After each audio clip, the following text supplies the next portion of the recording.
Yung mga tropa ko sa dumuit sa computer shop at sa lahat ng mga kalaro ko sa SF yan. Game na. Yo, sa kanan ka naman, representing Bulac Rosas. Gang! Gang! Magingay para kay Carbonel. Yo, Carbonel nga pala ako ng Rosas. Advance happy birthday sa pamangkin ko, J. Rochelle Bento. Happy birthday kay Boss Kiko Rapalo. Shoutout kay Ate De, tsaka kay paring Charlie, Maro Dorothy, Dem Mamis, tsaka Kevin Dagundo. Yeah. Let's go! Yo, nagkasundo sila, mauna si Carbonel. Round 1, Carbonel.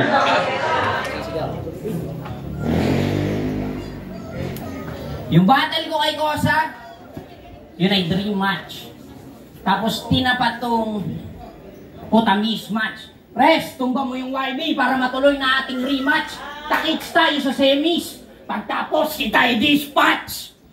Last battle ko, Old Gods. Pinaan nyo sa Lucena. Yung ulo niya, inalay ko dun sa Santasa ko na barkada. Tapos ano to? God damn, kamukha mo si God. Pray, baguma! Kung di niyo yung kilala, he's the most ugliest person in the world. Ganyan yung itsura. So what's up, Mr. Pacboy? Nasa Sokmed, medyo sad boy. Piling playboy tong palaboy, sobrang toxic mo na amboy. Shit. Pero kung di daw trip yung post, pwede daw siyang yan, friend. Dabalupit. Semi-bad boy ang kulit. Gusto mong malaman yung pagkakaiba ng feeling bad boy sa bad boy na legit? Yung pagka-bad boy ko, kita na ang inyong mata. Yung pagka-bad boy niyan, tagalugin nyo, masamang lalaki talaga. Yung pagka-bad boy ko, nasa hulma ng dugo. Ikaw, pagka-bad boy mo, punyeta ka dahil yan sa hulma ng bungo. Ikaw yung patunay dun sa tsuri ng human evolution. Ang sarap kasi ng tulog na magkaroon ng good looks distribution. Kahit si Belo mahihirapang gawan niya ng solution. So pack your pogi bars and packboy lunch. Matagal ka nang nananatili dyan sa peke na illusion. Punches ko di sasablay. Itong kalaban wawasakin. Kasugigil tumamlay. Mukhang wala nang babasagin. Bold self-confidence, yan ang meaning nitong swagin. Kaso tong Kim nyo impotent, kaya di ka mas titiga sa akin. Isa lang puto ko dito, wala kang bilang kalaro. Yung best friend mo may title na, ikaw na natili kang bano. Sobrang lamog mo at baho, sobrang tamad magliligo, pero tipid naman sa toothpaste. Kasi yung toothbrush ganito. Tamang marunong ka lang boy, pero di ka magaling na artist. Maganda ka nga pumorma, kaso yung bibig ka amoy ng armpit. Hinihiling mong laban sa akin na makatapat yung YB, kaso natapat to sa batang naaw, di na to makakatungtong pa ng semis, chika bang! Round 1, King Swagen. Yo! Ay, nagdala pa ng toothbrush. Nagdala pa ng toothbrush si Lugain. Yung toothbrush na pinakita niya, yun yung hiniram niya sa akin. Ginamit mo pala yung hiniram mo sa akin. Ang pangit mo ka banding. Yung toothbrush ko may tartar, tapos ginamit mo sa puwet ng kambing. Anyway. Yo, game. Itong si Carbonel, mukhang karama yung pinasok. Pero karangalan daw sa kanya, itong arrival niyang inabot. Karanasan ko ay marami, kaya karaniwan ka na lang sa akin. Di ako natakot. Pero hindi ako natakot. Kaya imbis na gold ring hangarin, tanggapin mo na lang tong charisma. Binalot all 3 rounds. Binagbog niya daw yung Kosa. Siya'y nag-total average. Nung sitwasyon na baliktad na pangiti sa backstage. Sisikat ka pag nabaliktad mo ako sa damage. Oo, sisikat ka na para nag-asoka challenge. Ito yung rapper na malalim daw yung mind. Always do a grind. Mahilig daw sa ride. Yung attitude i-kind. Kaso lang may pride. Yung primary i-blind. Rhyme kung bumitaw kaya baon ka sa akin live game. Mukha kang pusang pinabayaan sa kusina magdamag. Yung pag nahuli, balibag sabay pokpok ng water jug. Tipong pag di pa namatay doon sa kanal ilalaglag. O kaya paghubuin ka sa kalsada habang kumakaldag. Ang sarap mong ipahiya. Pasuin sa muka. Tawaging mataba na may mahaba na tuka. lunurin sa baha, ipakain sa daga. At pag nabuhay ka pa rin, ibahala ka na nga. Ano wala kang magawa? Ikaw ay batang ulaga na nasobrahan sa gamit, kaya palaging tulala. Itong si pare, masama kapag yung tama, lumala yung kapitbahay niyang tulog, 2 beses tinaga. Siya'y magaling sa battle rap. Pag sumasampa, laging panatag. Pagkain niya bago bumatil, carbonarang inaamag.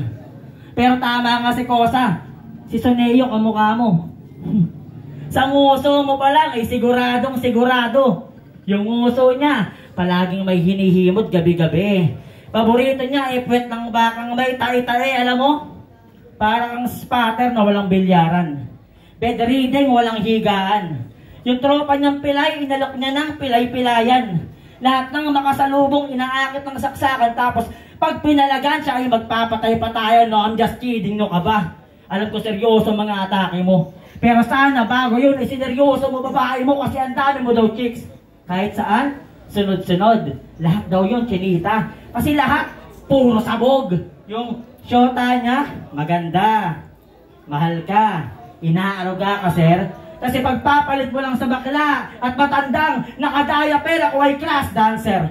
Laban sa mass cancer. Ako yung top ranker. Laban sa top snatcher. Ako ay fighter. Sa akin yung scene, pag bumaril, master. Kaya magtago ka na hurt. Ako si Black Rider. Yung ngipin ko, oo, isa-isang nangalaglag. Pero yung nguso at labi mo, ang hulma pabalagbag. Nung nakita nga siya nung nanay sa ultrasound, gusto agad ipalaglag. Yung ngusong para sa babae, yung habang para sa babae, ang nguso dumagdag. Di daw mahilig sa kape. Pero pag mag-isa sa event, laging kabado to. Ni isang tasa ng kape, di daw siya sumasalo. Pero aking nalaman, kabaliktaran. Paano ko nasabi pare ko? Kasi kita naman kabado ka kapag wala yung isang tasa mo sa kabilang liga. Ako ay talo. Kasi overtime, di ba?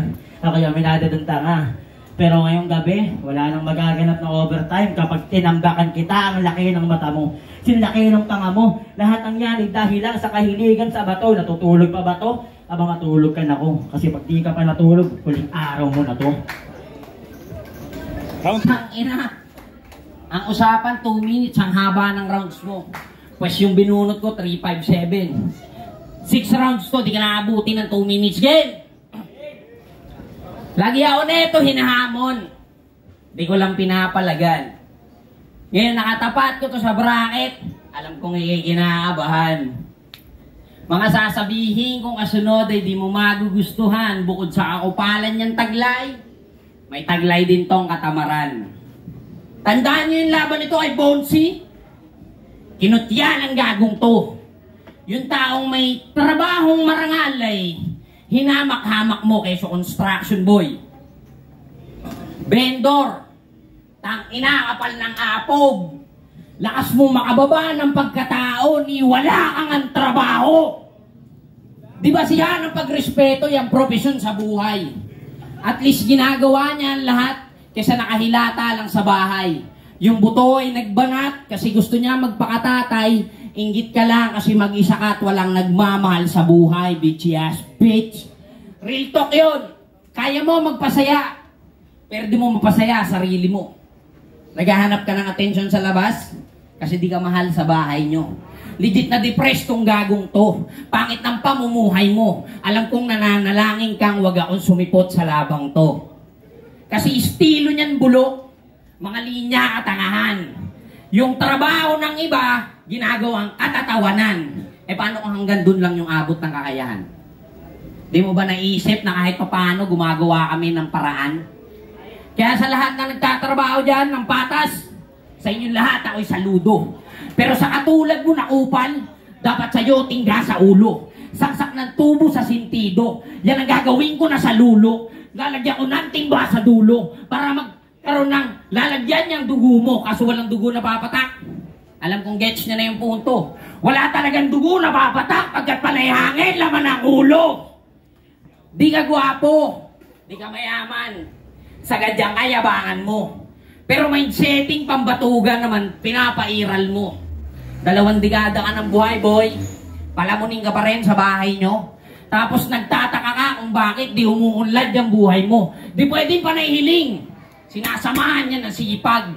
Di pwedeng panay manifest. Dapat sa buhay nagsisikap. Humakbang ka ng dahan-dahan. Sa una lang naman mahirap. Pero pag tulad mong tamad, malamang mamatay ka na mahirap. Tangina mo, huwag kang sumabay sa agos. Gumawa ka ng sariling flow. Kala kasi biro yung buhay. Kaya yung buhay niya naging joke. Siya lang din naman may sala. Kung ba't siya nananatiling bro, if you take this correction as an insult, di ka mag-grow. Yo! Oh, sabi niya, lampas 2 minutes, yung kanya rin naman, oh. Tangina, wala daw akong trabaho. Tangina, ikaw ba'y naghahagilap ng masama? Bahagil ako sa Unitap, di mo ba nakikita o di mo ba nakahalata?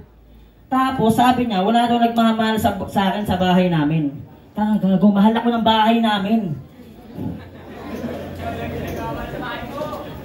At saka pare, hindi ako tamad.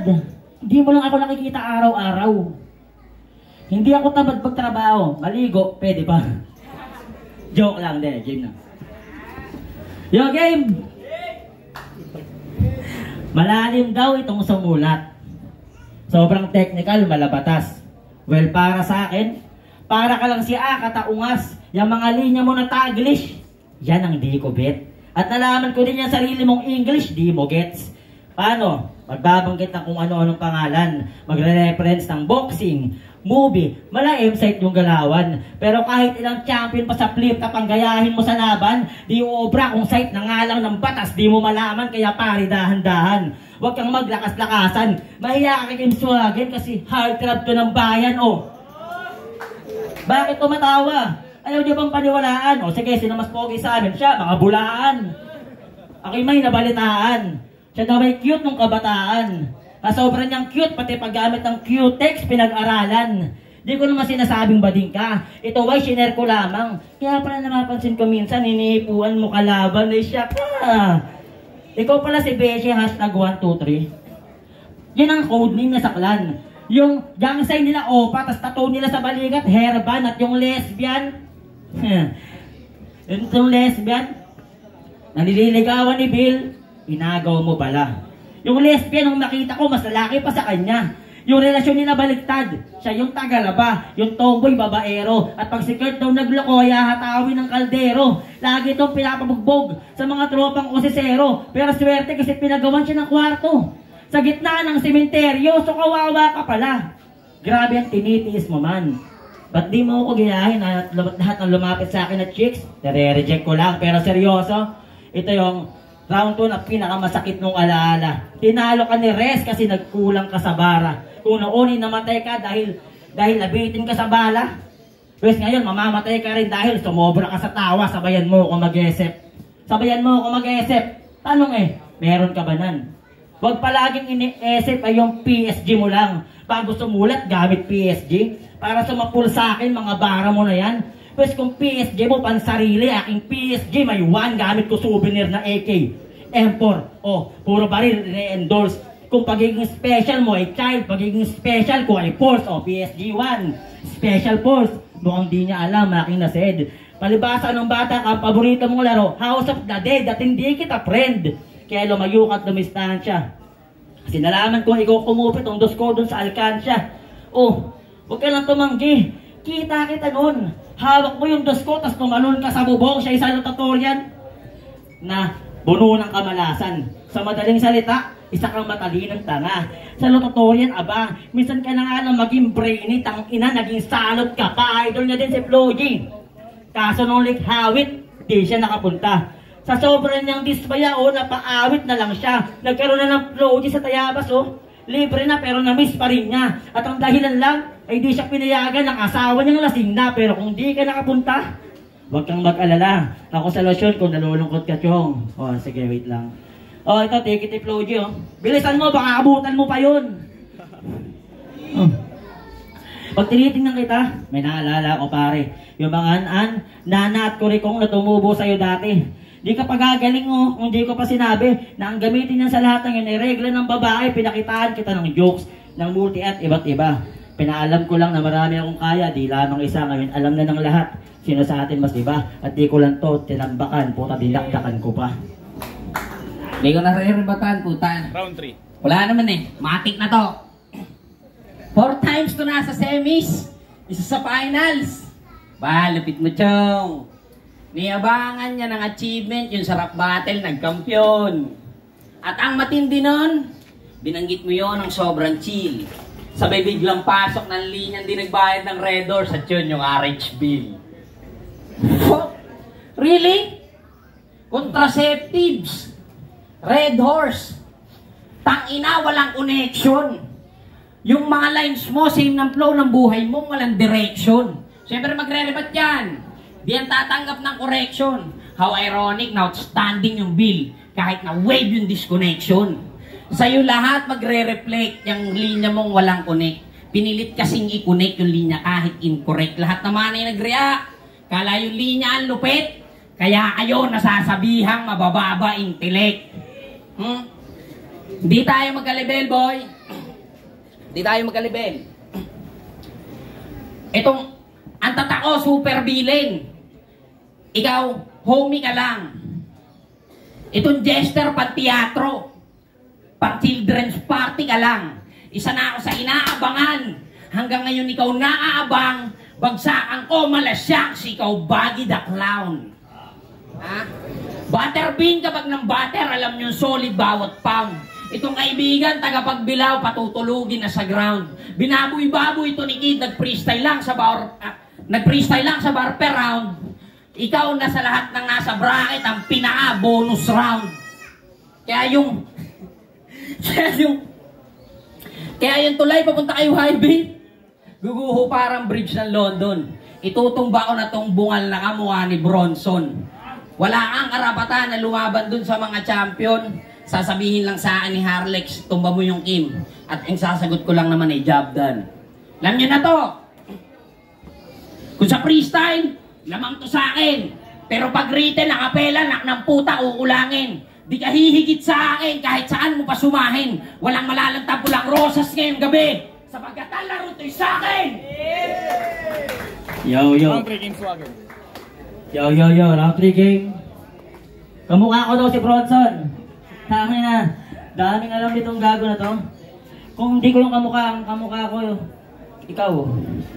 Charot lang. Di ayaw ko na mag-rebat. Galingan naman na sa susunod ah. Yo.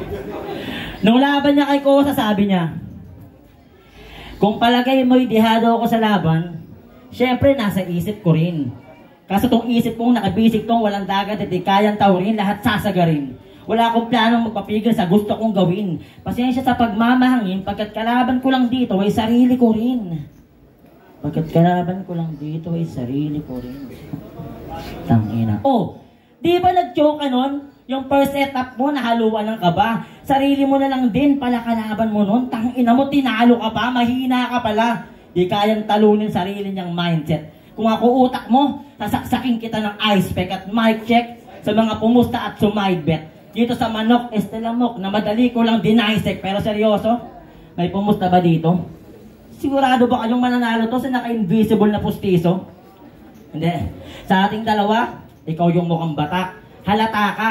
Kasi yung mata mong malaki, di lang ultaw, paluwa na. Di na siya kumukurap po, tulala pa. Tinahan ko, alam mo ba yung tulog? Sabi niya, di ko yung kilala, yung mukha niya. Parang kabakabat katang na pinag-combine. Kung may 8 pangit sa mundo, tangina mo, ikaw pang 9. Kasi mas pangit ka pa sa akin, kasi itsura mo pang crime o itsura mo kriminal. Abang itsura ko may shine, yeah. Pagdating sa court, itong si Kurt, legendary na ko po. Siya ay veteranong umupo, nakanipad, supporter, precision shoes, palong-palo. Tapos 5 seconds lang sa 4 quarter, pinalaro.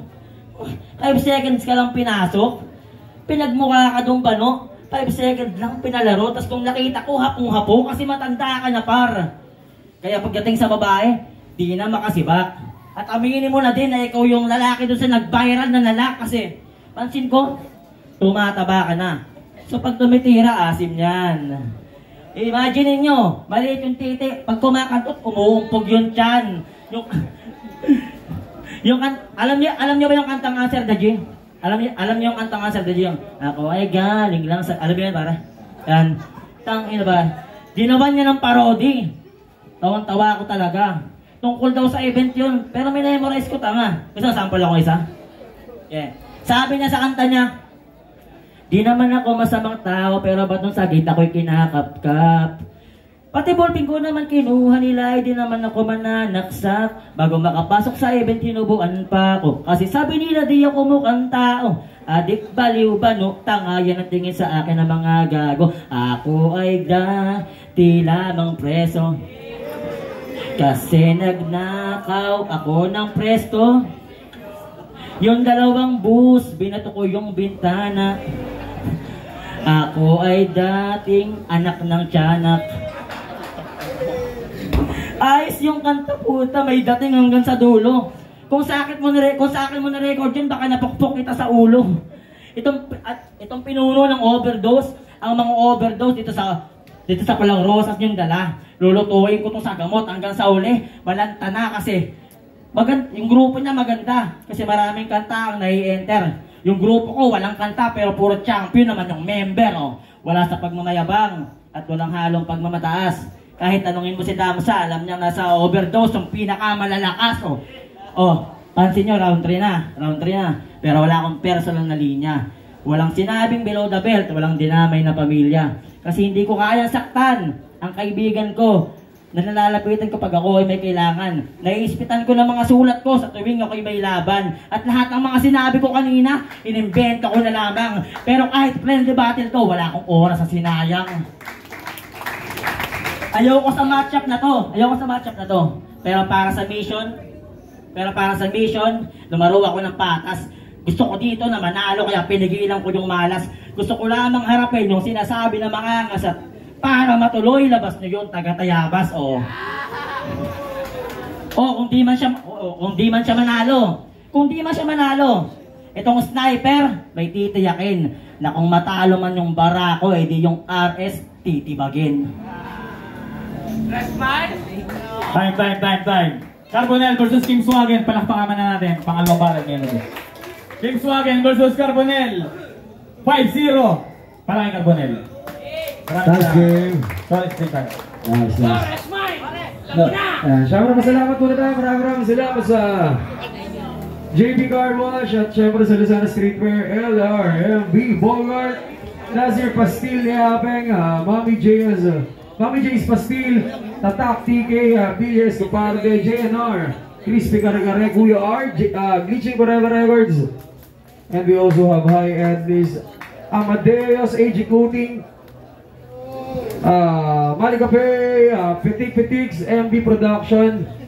So nga pala si Carbonell at all 3 rounds kasi nahabaan ako sa rounds ni Kim Swagen, tsaka para sa akin hindi na siya epektibo yung mga ganong estilo niya. Siguro kailangan niya na mag-discover o mag-aral pa ng panibagong atake kasi para sa akin lang napanood ko to dati ko pa ito nakakabattle, parang ganan at ganan lang ulit tol, pero malakas ka, kumbaga nakasabay ka. Tapos medyo mahaba ng rounds mo si Carbonell na pagsiksik niya at nagdisiplinado. Kaya para sa akin, all 3 rounds kay Carbonell. Yo, Ron, di na takrente kasi binoto ko si Carbonell kasi yung kay Kim Swagen na halos generic lahat, pwede siyang ibanat sa iba niyang kalaban. Katulad nga nung kay Hemot na napakaba nung setup, napakaba yung linya, pero yung kay Carbonell direct agad sa kanya. Yun, Carbonell. Chuck, so yun, it's your boy Damsa. Napakagaling ni Kim, pero binoto ko si Carbonell. Salamat. Okay, sense, binoto ko si Carbonell. Solid yung mga multis ni Kim, kaso parang nonsense lang din bago yung first, pero solid pa din. Ron G, binoto ko si Carbonell all 3 rounds kasi medyo sablay na yung mga joke ni Kim Swagen. So all 3 rounds, Carbonell.